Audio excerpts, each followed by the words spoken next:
What happens to human bodies when a sub implodes? Your body is essentially meat with several sacs and hollows of air inside of it. And when you're cruising around on Earth's surface, you're used to about 1 atmosphere of pressure. Down here, where the Titan submersible got Thanos-snapped, it's about 400 atmospheres.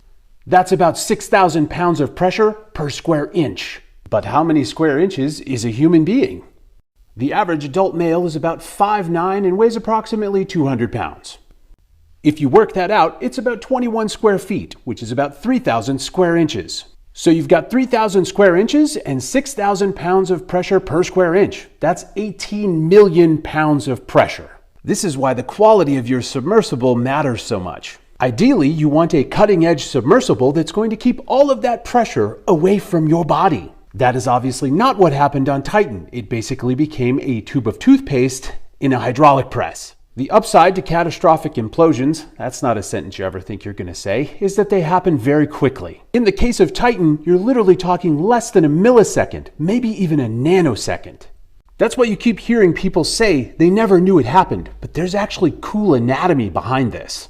It takes time for information like pain to be transmitted through your nerves to your brain and be processed. In the case of pain, it takes approximately 100 milliseconds.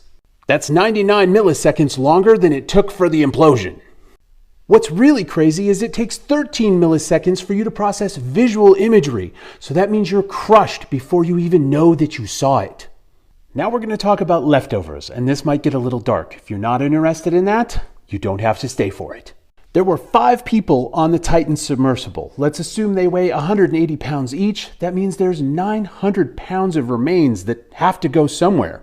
So why won't you find anything? First off, we have to deal with the cooking. Yes, cooking. That submersible has a giant air bubble inside of it, and when it fails, the pressure is going to compress that air, and when that happens, it heats up to about the temperature of the sun, which is 10,000 degrees Fahrenheit.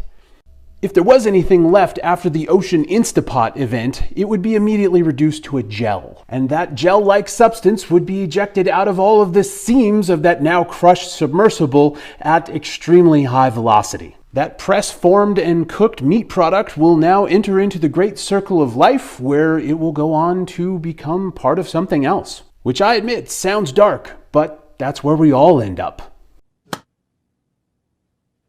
Hi. Hi.